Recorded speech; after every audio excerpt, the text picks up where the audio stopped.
En 1928, une découverte capitale a changé à jamais le cours de la médecine. Le scientifique écossais Sir Alexander Fleming, travaillant dans son laboratoire à l'hôpital St. Mary's de Londres, a fait une observation particulière.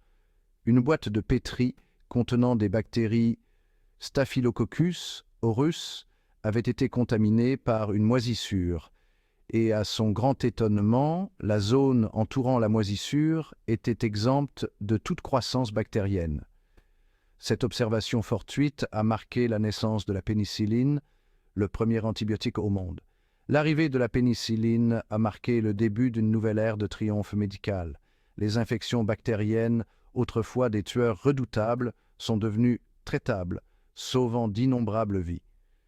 Cette découverte a révolutionné les soins de santé et a suscité l'espoir que les maladies infectieuses pourraient être vaincues. Fleming lui-même, recevant le prix Nobel de physiologie ou médecine en 1945, a fait cette remarque célèbre: « Le moment viendra peut-être où la pénicilline pourra être achetée par n'importe qui dans les magasins. Le danger est alors que l'ignorant puisse facilement se sous-doser et, en exposant ces microbes à des quantités non mortelles du médicament, les rendre résistants. » Les paroles de Fleming se sont avérées prophétiques. Alors même que le monde célébrait le miracle de la pénicilline, il mettait en garde contre tout excès de confiance, prévoyant la capacité des bactéries à développer une résistance à ce médicament miracle. Son avertissement, cependant, est resté largement ignoré alors que la communauté médicale adoptait le pouvoir transformateur des antibiotiques. L'utilisation généralisée de ces médicaments miracles a commencé, marquant un tournant dans l'histoire de l'humanité et déclenchant une bataille contre les maladies infectieuses qui se poursuit encore aujourd'hui.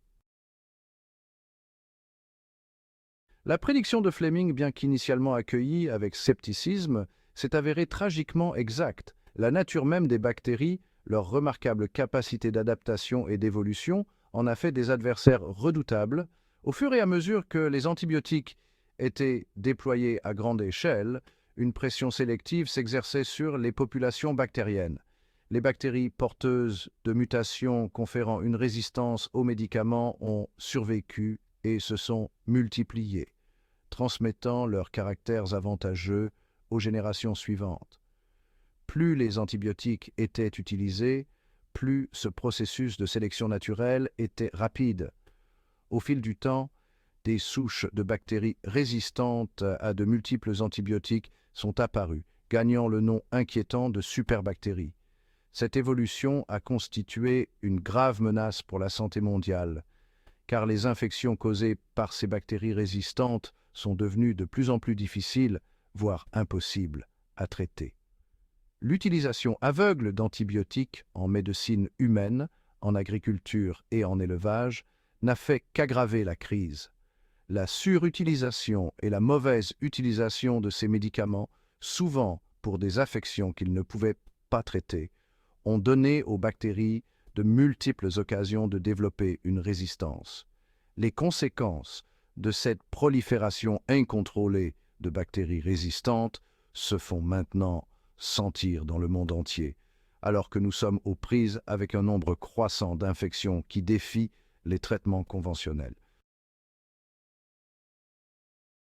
Les bactéries, malgré leur structure apparemment simple, possèdent un arsenal remarquable de mécanismes qui leur permettent de se soustraire aux effets létaux des antibiotiques.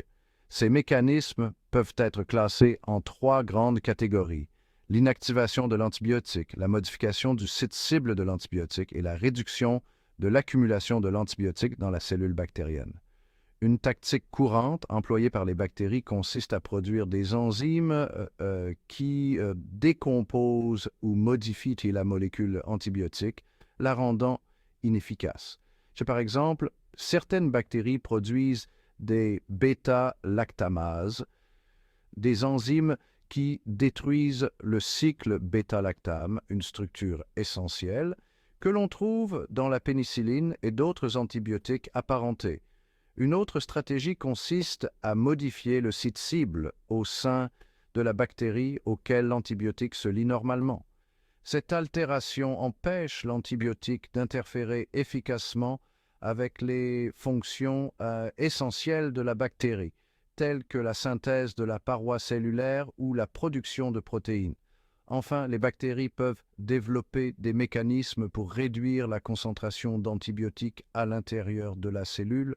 Cela peut être réalisé en expulsant le médicament de la cellule plus rapidement qu'il ne peut y pénétrer ou en diminuant la perméabilité de la paroi cellulaire bactérienne, ce qui rend plus difficile la pénétration de l'antibiotique. Ces mécanismes de résistance, souvent acquis par le biais de mutations génétiques ou du transfert de matériel génétique entre bactéries, soulignent la remarquable capacité d'adaptation de ces micro-organismes. Section 4. Une crise mondiale se profile. La résistance aux antibiotiques en chiffres. L'Organisation mondiale de la santé, ou OMS, a identifié la résistance aux antibiotiques comme l'une des plus grandes menaces pour la santé mondiale, la sécurité alimentaire et le développement aujourd'hui. Selon ces estimations, les bactéries résistantes aux antibiotiques sont responsables d'environ 700 000 décès dans le monde chaque année. Ce chiffre devrait augmenter de façon spectaculaire pour atteindre le nombre stupéfiant de 10 millions de décès par an d'ici 2050 si aucune mesure significative n'est prise. Rien qu'en France, la résistance aux antibiotiques est un problème majeur de santé publique. L'Agence française de Santé publique France, estime qu'environ 5 500 décès par an sont imputables à des infections résistantes aux antibiotiques. Les bactéries résistantes les plus courantes en France sont Escherichia coli, Klebsiella pneumoniae et Staphylococcus aureus. Ces bactéries peuvent provoquer toute une série d'infections, des infections urinaires aux pneumonies et aux infections du sang. Le fardeau économique de la résistance aux antibiotiques est également considérable. La durée plus longue de la maladie, les tests supplémentaires nécessaires au diagnostic des infections et le recours à des traitements plus coûteux contribuent à l'augmentation des coûts des soins de santé. En outre, la perte de productivité due à une maladie prolongée ou à une invalidité aggrave encore l'impact économique. La lutte contre la résistance aux antibiotiques n'est pas seulement un impératif moral, mais aussi une nécessité économique. Section 5. Une pandémie silencieuse. Comparer la résistance aux antibiotiques à d'autres tueurs. L'impact de la résistance aux antibiotiques, bien que souvent invisible, est comparable à celui de certaines des maladies les plus meurtrières au monde.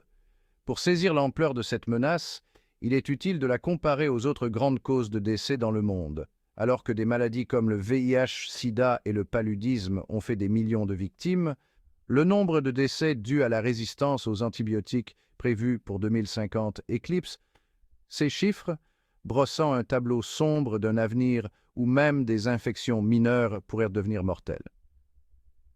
La nature insidieuse de la résistance aux antibiotiques réside dans sa capacité à saper des décennies de progrès médicaux. Les interventions chirurgicales, les transplantations d'organes et les traitements contre le cancer, qui dépendent tous d'antibiotiques efficaces pour prévenir et traiter les infections, pourraient devenir beaucoup plus risqués à une époque où ces médicaments ne sont plus fiables. Les répercussions de cette pandémie silencieuse sont considérables et touchent non seulement les soins de santé, mais aussi la sécurité alimentaire, car la résistance aux antibiotiques menace notre capacité à traiter les infections chez le bétail et les cultures. La lutte contre la résistance aux antibiotiques n'est pas seulement une bataille contre les bactéries, c'est une lutte pour préserver l'efficacité de l'une des plus grandes réussites de la médecine. Les enjeux sont incroyablement élevés et les conséquences de l'inaction sont désastreuses. Nous devons agir de toute urgence et de manière décisive pour éviter un avenir où les infections courantes constitueraient à nouveau une menace mortelle.